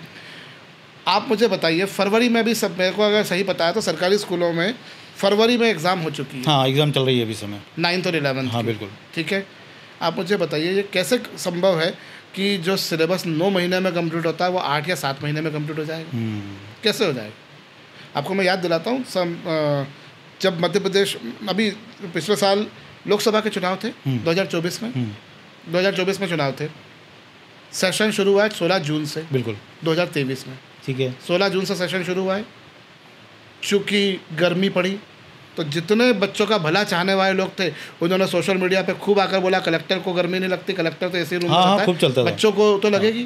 तो मैं इसके सख्त खिलाफ हूँ, और हो सकता है इस बात पे कई लोग मुझे इस पॉडकास्ट को नहीं, हमने भी लोगों को बोला, बुरा बोले, हमने लोगों को बोला बच्चों को सहन करने दो यार, बारिश, ठंड, गर्मी सब। हम जो कई बार बोलते हैं ना कि अब बच्चे वैसे नहीं रहे, हाँ, बच्चे बड़े कमज़ोर हो गए हैं, बच्चे बड़े वीक हो गए हैं। मुझे ध्यान है, मेरी बच्ची जब हुई थी, डॉक्टर सराफ हैं बीमा हॉस्पिटल में, तो उन्होंने एक बात बोली थी कि बच्चों को ना आप ठंड में बाहर खड़ा कर दो खड़ा कर और दो। ठंडे पानी से नहला दो, उनको कुछ नहीं होगा। बिल्कुल सही बात है। उन्होंने मुझे ये बात बोली थी, हो सकता है उन्होंने कुछ और लहजे में बोली हो, मैंने गलत लहजे में समझो, क्योंकि मैं बायो का स्टूडेंट नहीं हूँ, मैं मैथमेटिक्स का स्टूडेंट हूँ। बराबर। और उनका कहने का मतलब ये था कि गर्मी ठंड नहीं लगती है, ये तो हम उनको बना रहे हैं वैसा। बिल्कुल सही बात है। तो बच्चे आज भी वैसे, जैसे आप में बच्चे थे वैसे वही है। हम लोग बच्चों को गर्मी में जाने नहीं दे रहे बाहर। कई लोग ठंड पड़ती है छुट्टी कर दो, हाँ। गर्मी पड़ती है छुट्टी कर दो, बारिश पड़ रही है।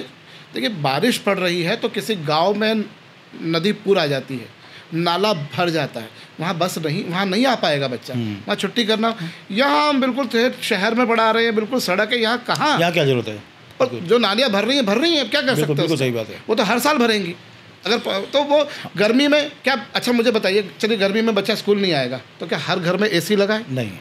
जबकि स्कूल में जो कमरे हैं, कम से कम मैं मेरे स्कूल की बात करूँ, हमारी तो 12 फीट ऊंची दीवारें हैं, यहाँ 10-10 फीट की इतनी बड़ी बड़ी खिड़कियाँ हैं, आसपास इतने पेड़ पौधे लगे, जितनी गर्मी घर में, मतलब जितना ठंडा घर में नहीं रहता उससे ज़्यादा ठंडा तो स्कूल में लग रहा है। बिल्कुल। तो ये जो करते हैं कि हम लोग ठंड पड़ रही है, अच्छा कई लोग कहते हैं कि यार अगर 2 दिन स्कूल नहीं लगेगा तो क्या बच्चा कलेक्टर बन जाएगा। देखिए कलेक्टर, मैं हमेशा बोलता हूँ सेंचुरी 100 रन से नहीं बनती, सेंचुरी पूरे 100 रन से बनती है। बिल्कुल सही बात है, पूरा करना पड़ेगा, एक रन आपको बनाना पड़ेगा। तो आप एक दिन पढ़िए ना, घर पर रहेगा बच्चा, आप भी जानते हैं बच्चा घर पे रहेगा, आप ईमानदारी से विश्वास करें ना करें, 95% से ज़्यादा बच्चे मोबाइल निकाल कर बैठेंगे। बिल्कुल सही बात है, नहीं पढ़ते घर पे। उससे अच्छा वो कम से कम स्कूल में आएंगे। और कुछ स्कूल हो सकते हैं, लेकिन जैसे हमारे जैसे जो स्कूल हैं वहाँ केवल पढ़ाई थोड़ी ना हो रही कि केवल किताबें, वहाँ तो कंप्यूटर लैब में बच्चा जा रहा है, रोबोटिक्स भी सीख रहा है, ड्राइंग भी सीख रहा है, डांस रूम में भी जा रहा है, म्यूज़िक भी सीख रहा है, बच्चा खेल भी रहा है, सब कुछ चीज़ें कर रहा है। घर आज हम लोगों ने, जैसे मैंने आपको बताया, हम लोग जहाँ क्रिकेट खेलते थे आज वहाँ तो कॉलोनियाँ बन गई हैं और वहाँ तो जगह नहीं है, मतलब प्लॉट भी नहीं बचे हैं, बाकी आप छोड़िए। तो क्रिकेट से सर याद आया, आपने बड़ा अच्छा ग्राउंड बनाया है आपके स्कूल में। जी जी जी जी। और कई प्रतियोगिता भी हुई, मैं भी 1-2 बार आया वहाँ पे। और स्पोर्ट्स के फील्ड में भी आप जो है कुछ ना कुछ करना चाह रहे हैं। क्रिकेट में थोड़ा सा ज़्यादा दिलचस्पी है। तो क्रिकेट का तो हमने एक्सक्लूसिव, मतलब ये था, सपना था जब स्कूल शुरू किया था।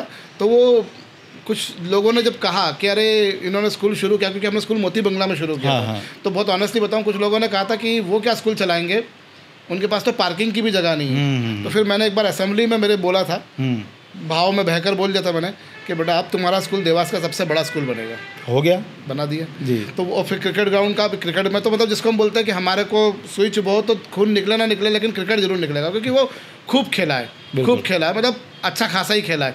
और जो साथी लोग उस समय के हैं वो जानते हैं कि हम किस तरह के क्रिकेट खिलाड़ी थे उस समय के।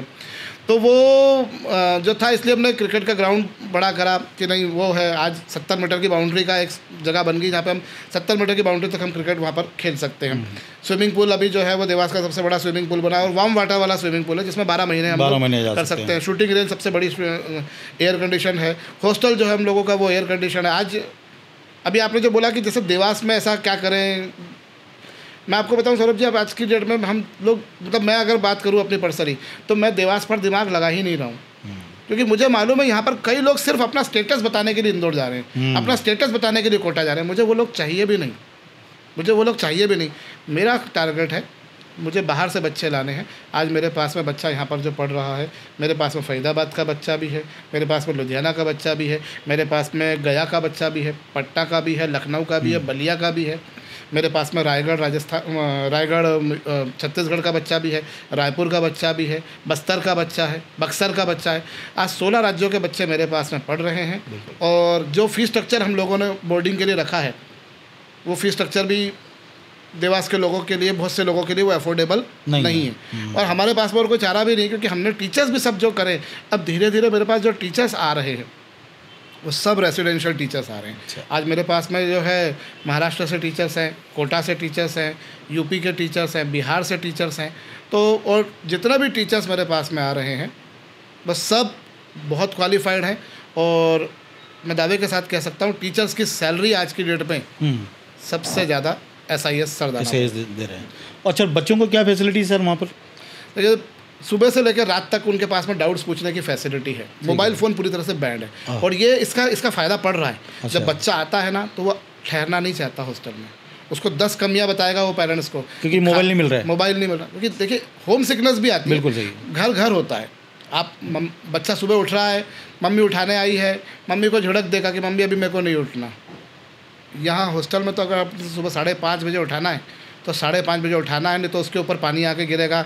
उसको रस्सी भी मतलब हम रस्सी बांधकर पीछे पुट्ठे पर जिसको अपन बोलते हैं वो भी पड़ती है उसको, तो वो करना है उसको, वो कुछ भी कर ले। मतलब यहाँ ये no one is there to listen deny कि भैया मैं ये नहीं करना। बिल्कुल। तो वो सब चीज़ें जब यहाँ पर होती है तो वो डिसिप्लिनरी एक जो लाइफ होती है कि इतने बजे उठना, इतने बजे, तो सुबह जो 6:30 बजे से बच्चों की दिनचर्या शुरू होती है तो लगभग 11-12 बजे तक होती है। और कई बच्चे तो ऐसे हैं जो रात को 3-3 बजे तक भी पढ़ते हैं, या सुबह 11 बजे सो गए, 2 बजे उठे, फिर पढ़ना शुरू कर दिए। टीचर्स वहीं रह रहे हैं, मैं वहीं रह रहा हूँ, तो बच्चों को डाउट्स कभी पूछना तो वो पूछ सकते हैं। ठीक है। और देखिए, एक बच्चा जब स्कूल से घर या घर से स्कूल जाता है तो उसका लगभग 1 से 1.5 घंटा खराब होता है। और ये तो गनीमत है हम लोग देवास में बैठे हैं, तो आधा घंटा लग रहा है। हाँ, बड़े शहरों में तो ज़्यादा है। बड़े शहरों में तो एक बार जाम भी लगता है। हमारे पास में बच्चे दूसरी जगह से आ रहे हैं, मान लीजिए यहाँ से 35 किलोमीटर दूर से बच्चा आ रहा है, तो उसको 1.5 घंटा आने में लगना, 1.5 घंटा जाने में लगना है। वो जो 3 घंटे उसके बच रहे हैं ना, उन 3 घंटों में वो स्विमिंग कर सकता है, उन 3 घंटों में वो योगा कर सकता है, उन 3 घंटों में वॉलीबॉल खेल सकता है, क्रिकेट खेल सकता है, चेस खेल सकता है, रोबोटिक्स पे काम कर सकता है, AI लर्न कर सकता है, स्पोकन इंग्लिश का काम कर सकता है। तो वो देखिए, सबसे बड़ी चीज़ जो है वो एक ही है, टाइम। बिल्कुल। हम 1 सेकंड भी जो गया वो गया, उसको हम नहीं ला सकते। तो here we are utilising time in very proper manner, in very constructive manner. ठीक है। वो समय का जो उपयोग हो रहा है उससे फ़ायदा पड़ रहा है। अच्छा, कौन सी क्लास तक बच्चे वहाँ पर पढ़ते हैं? हमारे पास में नर्सरी से लेकर 12th क्लास तक, हॉस्टल में भी बच्चे नर्सरी से आ रहे हैं। मतलब व्हेन वी स्टार्टेड हमने 9th से शुरू किया था। अच्छा। फिर हमने 6th से शुरू किया, फिर हमने 1st से शुरू किया, and this year we are having boarding student right from nursery class to 12th class, and even those who have pass 12th, those who have taken drop. छोटे बच्चों को छोड़ देते हैं लोग, छोड़ पाते हैं? छोड़ते हैं। बड़ा और कई बार मन में सोचता है ना, मैं आपको बताता हूँ, जब मैंने पहले साल शुरू किया तो मध्य प्रदेश के जो मुख्य सचिव हैं थे उस समय, मैं नाम तो भूल रहा हूँ, वो बिहारी थे। उनके परिवार का बच्चा मेरे पास में आके पढ़ के गया। सुधांशु बच्चा था, सुधांशु गौतम करके लड़का था। तो ही came to me in 11th standard. उसके परिवार में उसके चाचा भी IIT दिल्ली का ही था। ही इंटरेक्टेड मी विथ मी, और उन्होंने काफ़ी सारी मुझसे बात भी करी। तो उन्होंने जब बात करी तो बच्चे को उन्होंने छोड़ा मेरे पास में पढ़ने के लिए। तो ऐसे बात होती थी बच्चे से, तो मैं उसका मालूम पड़ा कि वो नर्सरी क्लास से हॉस्टल में रह रहा था। नर्सरी क्लास से हमको भी लगा कैसे माँ बाप होंगे, कैसे छोड़ देंगे। और एक चीज़ और दिमाग में आती कि यार इतनी मतलब बच्चों को हॉस्टल में छोड़ देंगे तो बच्चा ना घर से दूर हो जाएगा, फैमिली से दूर हो जाएगा। सौरभ जी, मैंने ईमानदारी से बताऊँ आपको, मैंने जितने बच्चे देखे हैं जो पहले से हॉस्टल में रहते हुए आ रहे हैं, वो घर से दूर नहीं, उल्टा और घर के पास आ गए। अच्छा। ज़्यादा कनेक्शन है, ज़्यादा इमोशनल अटैचमेंट है, because they now value actually their parents. And when you are residing with the parents ना, समटाइम्स इट हैपेंस कि वो उसकी वैल्यू नहीं करते हैं। और देखिए, घर में कई सारी चीज़ें होती हैं, कई बार कुछ घरेलू विवाद हो सकते हैं, बिल्कुल किसी में भी हो सकते हैं। मतलब हम उस बारे में बात करेंगे तो वो सही नहीं रहेगा, लेकिन कई सारे कारण होते हैं। कई बार बच्चों को घर में पढ़ाई का माहौल नहीं मिल रहा, उनको वातावरण नहीं मिल रहा, पेरेंट्स ध्यान नहीं दे पा रहे। ऐसा नहीं ध्यान देना नहीं चाह रहे, ध्यान दे नहीं पा रहे, उनके पीछे उनके कई रीज़न हो सकते हैं। सो दे ड्रॉप। वो आते हैं मिलने के लिए। हम लोग सारे जितने हिंदू फेस्टिवल्स हैं, हम लोग राखी हो, जन्माष्टमी हो, नवरात्रि हो, दिवाली के टाइम पर हम लोग छुट्टी देते हैं। हम लोग दिवाली के टाइम पर 15 दिन की छुट्टी देते हैं, लेकिन जब छोटी दीपावली होती है, जब गुरु नानक जयंती होती है, गुरु नानक जन्मोत्सव जब होता है, उस समय हम खूब धूमधाम से दिवाली मनाते हैं। हम लोग लोहड़ी संक्रांति मनाते हैं। वी आर सारी, अभी होली आएगी, अपने यहाँ पर रंगपंचमी मनाई जाती है, पर चूंकि मेरे यहाँ तो बच्चा पढ़ रहा महाराष्ट्र का, वहाँ का होली मनाते हैं, वो होली मनाते हैं। तो आप होली आकर देखिए, आपको दिखेगा कि बिल्कुल वही ठेठ देहाती होली, जिसको बोलते हैं कीचड़ में लोटपोट लगाकर, वो वाली होली मनाई जाती है। तो पूरा घर का एंजॉयमेंट, पूरा घर का एंजॉयमेंट मिलता है। और जैसे मैंने आपको जिस बच्चे का बताया सुधांशु, उसके घर से जब मिलने आते थे उससे, यहाँ पर पूरा परिवार आता था। उसकी दादी आ रही हैं, उसकी पापा आ रहे हैं, मम्मी आ रही हैं, चाचा आ रहे हैं, चाची आ रहे हैं, चाचा चाची के बच्चे भी आ रहे हैं, और अब उसके चाचा चाची के बच्चे भी यहाँ पर पढ़ रहे हैं। बहुत बढ़िया सर। और एक टॉपिक मेरा रह गया है जो मेरे दिमाग में था। आजकल बच्चों में ट्रेंड आ रहा है कि ये कोचिंग चले जाते हैं 10th के बाद में, और 11th 12th जो है वो डमी में दे देते हैं और कोचिंग स्टार्ट कर देते हैं। जी, ये टेंडेंसी ठीक है? देखिए, इसको हम डमी स्कूल बोलते हैं। और कई लोग बिल्कुल ना इसको सीना तान के बोलते हैं कि हम तो डमी स्कूल में पढ़ रहे हैं। हाँ, एक्चुअली तो ये डमी स्कूल कुछ होता ही नहीं है। आप जाकर आप जो है एजुकेशन विभाग में बोलिए कि डमी स्कूल बच्चा पढ़ रहा है, वो बोल देंगे कि आप बच्चा आपका एग्जाम ही नहीं दे सकता, क्योंकि आपको मिनिमम क्राइटेरिया 85% अटेंडेंस होना चाहिए। CBSE में 85% और MP बोर्ड में 75%। तो जो बच्चे ऐसा कर रहे हैं, या जो बच्चों के पेरेंट्स ऐसा करा रहे हैं, वो मैं आपको पहले बता दूं, ये माल प्रैक्टिस है। माल प्रैक्टिस मतलब ये गलत प्रैक्टिस है। ठीक है। कोटा में ऐसे तकरीबन 20 स्कूल बंद हो गए हैं। 20 स्कूलों का CBSE एफिलिएशन कैंसिल कर दिया है डमी देने की वजह से। तो ये डमी जो है, ये कोई स्कूल होता ही नहीं है इस तरह का, मतलब कोई कॉन्सेप्ट ही नहीं है। ये तो कोचिंग इंडस्ट्री के साथ में मिलकर, कोचिंग और स्कूल की साठगांठ के कारण ये हो गया कि जिसमें बच्चा स्कूल नहीं जा रहा। देखिए स्कूल में आप कुछ भी कर लीजिए, बच्चा डिसिप्लिन सीखता है, डिसिप्लिन में रहता है, वहाँ एक प्रॉपर दिनचर्या है। कोचिंग में मैं ही बच्चे को सुबह स्कूल पढ़ा रहा हूँ, बहुत डिसिप्लिन माहौल है, यूनिफॉर्म में आना है प्रॉपर, आपको पानी पीना जाना है पूछ के जाना होगा, आपको टॉयलेट जाना है आपको पूछ के जाना पड़ेगा, आप दिन में 2 बार से ज़्यादा नहीं जा सकते। So much discipline is there. बिल्कुल। But when it comes to coaching, so much relaxation is there. आप बिल्कुल आराम से रिलैक्स होकर बैठो, कोई टेंशन नहीं। तो वो जो डिसिप्लिन है वो लाइफ में कहाँ पर आएगा? वो स्कूल से आएगा। अब क्या हो रहा है आज की डेट में, जैसा अभी थोड़ी देर पहले हमने अभी बात करी थी, आज की डेट में जो बच्चा मैथमेटिक्स दे रहा है उसको IIT की तैयारी करना है। एक ही बात करते हैं। बायो ले रहा है उसको डॉक्टरी की तैयारी करना है। क्या वो वाकई में डिजर्विंग है? ये देखिए तो सही। और आपने जैसा कहा ना कि कई बार ये पेरेंट्स का प्रेशर भी नहीं होता है, बच्चा खुद से। आप कई लोग देखिए, अभी इसी महीने, इसी जनवरी फरवरी मंथ में कोटा में 7 बच्चों ने सुसाइड कर लिया। 2 महीने। बड़ी बुरी न्यूज़। ठीक है, 7 बच्चों ने। यहाँ तक कि वो पंखों में जाली लगानी पड़ रही है। और अभी बता रहे हैं कि उस जाली लगाने से मात्र एक बच्ची की जीवन उन्होंने बचा पाए। मात्र एक बच्ची। बिल्कुल। अभी 2 दिन पहले का आर्टिकल है। ये पेरेंट्स का प्रेशर नहीं है, ये बच्चा खुद से पेरेंट्स से जिद करके जा रहा है, मुझे जाने दो, मेरे दोस्त जा रहे हैं। और मैं बहुत ऑनेस्टली बताऊं, बच्चा जिद कर रहा है, बच्चे की माँ जिद कर रही है।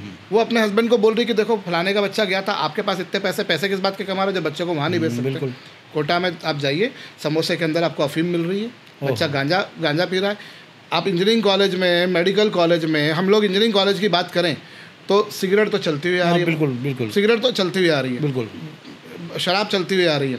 अब तो गांजा अफीम फूक रहे हैं। और वो छोड़िए, मेडिकल कॉलेज में लड़कियां पी रही हैं।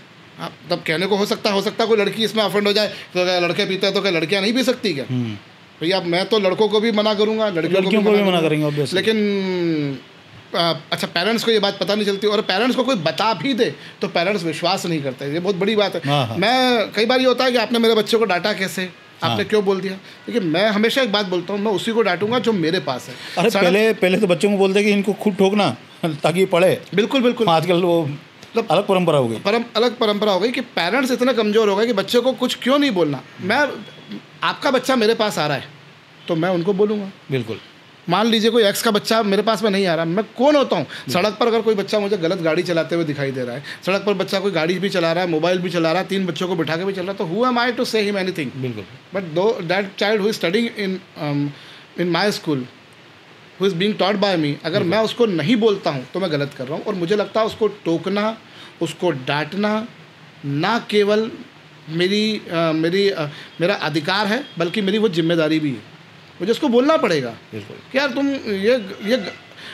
मैं क्यों बोल रहा हूँ? क्योंकि मैं उसका भला चाहता हूँ, जिसका मैं भला चाहता हूँ। देखिए माँ बाप भी अपने बच्चे को बोलते हैं क्योंकि उसका भला चाहते हैं। कई बार पेरेंट्स हमारे बच्चों को ये मत बोलना, ऐसा मत करना, ऐसे नहीं होगा। आप कब तक, मैं बहुत इस चीज़ के सख्त खिलाफ हूँ, आप बोलिए।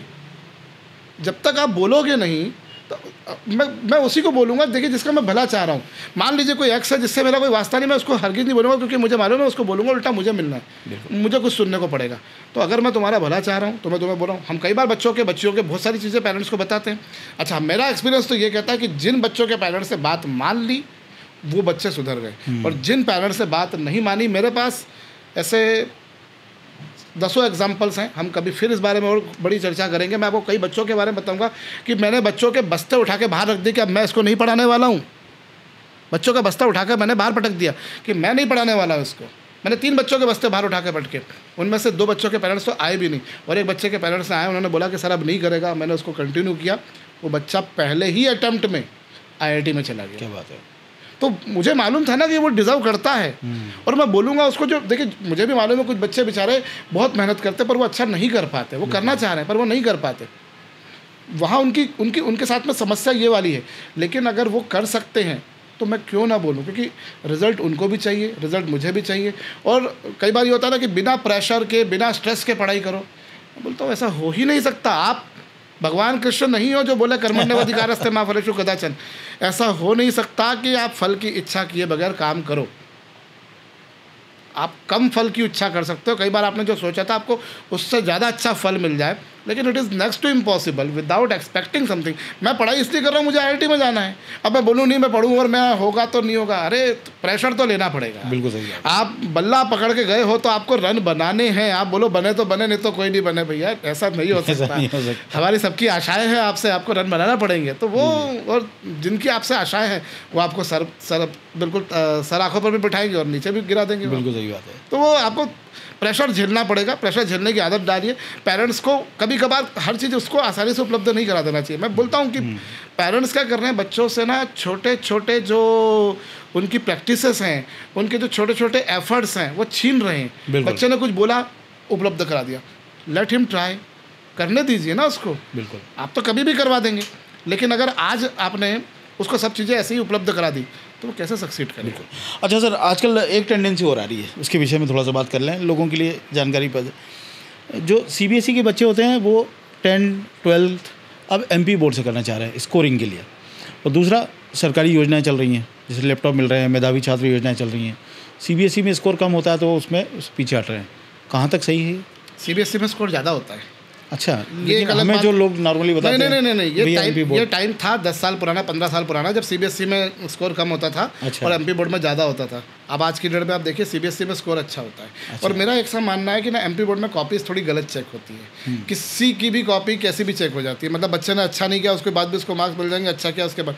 CBSE में आपको ऐसा कुछ नहीं मिलेगा, मतलब जैसा किया वैसी करनी वैसी भरनी मिलेगी, वैसी क्वालिटी मिलेगी। और CBSE में आप 10th की बात करते हैं, MP बोर्ड में 6 सब्जेक्ट्स हैं, CBSE में 5 ही सब्जेक्ट्स पढ़ने, तो बेनिफिशियल क्या हुआ।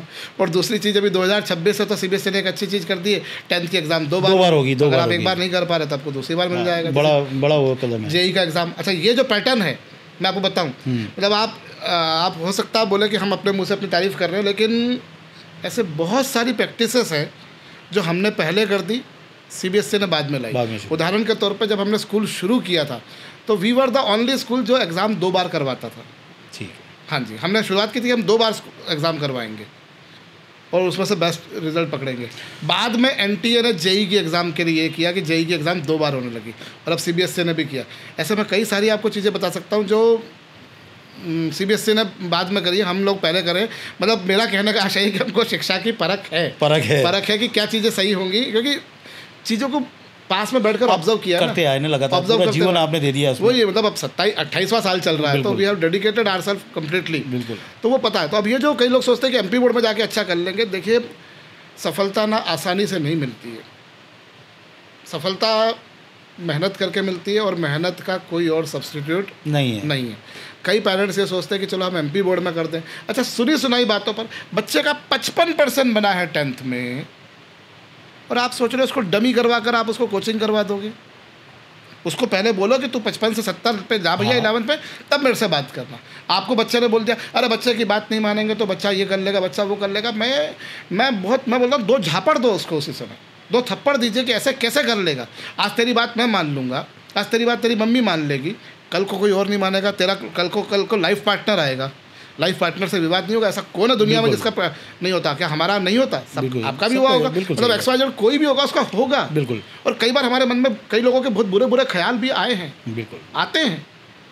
ये चीज़ें होती है कि अरे यार भाई ये कर लूँगा, मैं वो कर लूँगा, फलाना ढिमकाना, मतलब परिवार सेपरेट होते जा रहे हैं धड़ाधड़। अभी मैंने आज ही सुबह एक आर्टिकल पढ़ रहा था कि दुबई के और बाहर के जो हैं, इंदौर में कैसे स्पेंडिंग चल रहे हैं सेपरेशन के लिए। मतलब लोगों की सहनशीलता कम हो गई है।